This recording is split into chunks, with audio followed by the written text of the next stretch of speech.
Hey everybody, this is John from Bash, and today I am bringing you another Entitled Parents Reddit video. If you are new to the channel, then subscribe and ring that notifications bell so you don't miss out on the fun. In our first story, an entitled mother thinks she can drop her child off at the pet sitters. Let's jump right in. Okay, buckle up, this is a doozy. I work for a pet house-sitting company and had a new client on my schedule for 3 visits a day for 2 weeks to take care of a dog.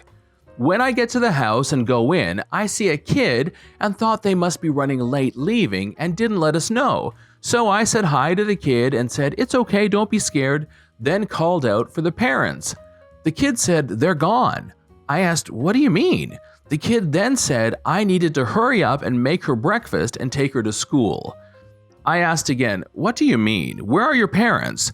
She said they're gone on their trip and again told me to hurry up because she's hungry. I asked how old she is. She said 7. I asked, "They left you here alone?" She said, "Yeah, her mom told her we'd be by in the morning to make her breakfast and take her to school, in the afternoon to pick her up from school and make her a snack, and at night to make her supper." I asked, "Where's Macy the dog?" Made up name. She said they don't have a dog. I said when the owner came for the client meeting and to get the house keys, she met a dog. The kid said her mom borrowed the neighbor's dog. Oh my God. I called the company owner and told her what was going on. Of course, she was flabbergasted and came over immediately. She tried to get a hold of the kid's parents, but they weren't answering their phones, so she called Child Protective Services. When they arrived, she explained everything to them. Child Protective Services took the kid, the parents' information, and left. The next day, the kid's mom called the owner and left a rambling message screaming about how could we turn her kid into Child Protective Services and we broke the contract, so they were going to sue her for that and also for the cost of their ruined vacation. The owner called them back and told them our agreement was to take care of a dog, not a kid, and that was illegal anyway. Also, borrowing a dog for her to meet for the client meeting was deliberate misrepresentation, so good luck with the lawsuit. She hasn't heard from them since. I guess our pet sitting service was cheaper than hiring someone to watch the child properly. We still can't understand how this woman thought this would actually work. Story 2. My entitled father begged for money from me. I said no, and now he is suing me. I haven't posted a story or update in a while, and well, this just happened today, so I figured I would share. I am a 29-year-old Vietnamese-born Canadian woman with a super entitled piece of crap father. He has been out of my life for a long time, but recently contacted my sister to borrow a large sum of money from me so he can start a business because his family cut him off completely financially. Of course, it was a hell no with a lot of laughing on my end. Then today, I was served with a court summons from my father. He is suing me for a grand total of $85,000 Canadian. Apparently, I owe him this money for what reason I can't possibly fathom, but the man literally paid the court costs and a process server to take me to court to get money from me. My best friend happens to be a lawyer and really a true shark. I have already called her and she laughed so hard and said, "It's gonna be fun." She said the only way I would possibly lose is if I ignored it and didn't show up to court. She also said she's going to represent me and go for all legal costs. She's going to charge a very fair rate of $500 an hour. As per normal, obligatory statement, I am a 29-year-old Vietnamese-born Canadian woman with an entitled father. I posted almost a week and a half ago because my father, who I had not spoken to in several years, demanded a loan of over $150,000. I said hell no, so he decided to sue me for $85,000. Well, we had the court today. I was only able to phone in because of, well, 2020 stuff. The judge basically threw it out immediately once he looked over my dad's evidence and mine. But yeah, he was almost laughed out of the court. The judge spoke to me directly and advised me to get a restraining order and suggested to me I file for support from my father for my younger sister who is currently in university. She is 18 and living with me. The judge asked if I am getting any support from my mother and father to help pay for my sister, and I said, of course, my mother sends $1,000 a month for my sister, and my father sends nothing. So I was advised to seek the counsel of a family lawyer because my father should be paying me support payments until my sister finishes university. I just called one a few minutes ago, and well, it seems like my father will soon be forced to pay money for my sister to live. I guess karma can really be a witch. Here's an edit. I forgot to add my friend was my lawyer and she went for full legal costs for her parking, gas, travel expenses, etc. because the courthouse was a bit far away and she went in person. And she got it. It wasn't too much, just $3,500. She didn't want to be greedy, but yeah, the judge was like, definitely yes, you get your costs. This whole situation is dumb. Edit number 2. I just had a Skype conference with the family lawyer that my friend recommended. My friend said this man could talk Santa out of a box of cookies. He could make Lucifer wet the bed. The lawyer told me that what's going to happen is that he will quickly get his total earnings for the last 5 years, and depending on how much he made, you can expect between $500 to $1,500 a month, backdated for every month my sister lives with me, so the better part of a year. And the payments will go on until my sister finished university or until she turns 24, whichever is soonest. She's 18. I also told him I don't want the money to be paid to me, I want it to go directly to my sister. The man had the biggest evil grin you can imagine. He said, see, that makes it so much easier because I am not trying to profit off of it. I just want my sister's life to be easier. I won't even charge her rent. If my mother wants to get in on it, we're looking at a total back payment of 5 years. Today has been a good day. Another update. I had a meeting with my family lawyer and he spoke to me and my mother.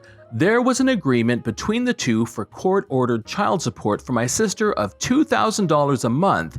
He has never once made a payment, and this is Canada. Well, my lawyer has gone and filed paperwork and delivered a demand to my father to start paying up, that we will forget the past amount and he can start paying immediately. My father contacted me and it didn't go too well. Among other things, I was called trash, a slut, but yeah, that doesn't matter. I have it all recorded. We served him with paperwork for a court appearance. Bad news, it's not until June, but in all likelihood, he is going to have to pay a huge amount to my sister, and my mom is just going to forget the past money. She's done with him. But yeah, so we have a court appearance in June, and until then we have a restraining order so he can't call or text my sister. He is getting aggressive and violent, making threats. It may be possible to get an earlier court date for reasons my lawyer explained, but I only half paid attention to that, so yeah.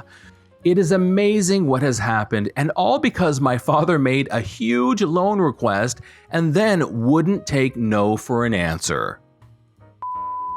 Story 3. An entitled mother finds out she's the reason I will never have kids. I have a neighbor who is entitled as freaking hell, and she has been asking my fiancé some pretty annoying questions. I am usually working when she decides to talk to my roommate and fiancé about stuff. She has tricked my roommate many times to help her on his days off, which I have said she needs to be paying him before she even thinks of depriving him of sleep. He works overnights as a manager at a grocery store doing restock, so you will see why I get annoyed. It's his time to recharge. Her latest antics nearly injured our cat because her son, who is developmentally delayed, doesn't understand he could hurt an animal. My roommate was watching The Nightmare Child. I can tell you he is. I had the day off and my roommate was asleep upstairs. My fiancé was working from home. I was writing in the kitchen while eating lunch. So here is my cast. Me, yours truly, my fiancé, the entitled mother who is my neighbor, the entitled kid who is a nightmare child, and my roommate. I look up to see the entitled kid. He is around 10, but mentally he is like 4 or 5. I slide the door open. Hello? I am here for my kitty. Points at my cat. I'm sorry, but she is not your kitty. She is. You share her. I am sorry, but she doesn't want to play. I shut the sliding glass door. This time he kicks it and demands we let our cat out. My cat runs off and my fiancé looks up and takes off his headset. What the hell is going on? This entitled kid thinks our cat is his and we have to give her to him. Okay. He walks up to the door and tells the entitled kid he has to go home and that he is not allowed to boss me around. The entitled kid stomps off, and not 10 minutes later, the entitled mother is knocking at our front door. The entitled kid is back at the back door, kicking the frame as before. My fiancé answers the front door and I only hear an interchange of them arguing. Just give us your cat for a few hours until he gets bored. No, this is our cat. He groans and shakes his head. The cat isn't yours. Get your roommate right now. Our roommate is sleeping and I literally tell her that over my shoulder. The entitled mother says, "It's the middle of the day. Surely he must be awake." With your shrieks and the entitled kid kicking, he may as well be. By now, my roommate is up on the landing staring down and tells the woman that the cat is mine and not his. Well, give us the cat, and I'm not giving you my baby. She isn't a toy and most certainly not something I will part with. Cats aren't babies. My son is. You are the exact reason I don't want kids. I don't want to turn into an uncaring witch. My screams scare the entitled kid, who starts to cry like I somehow injured him. My roommate says, "Now you can go." He shuts the door, apologizes to me, and tells us he is never going to help her again.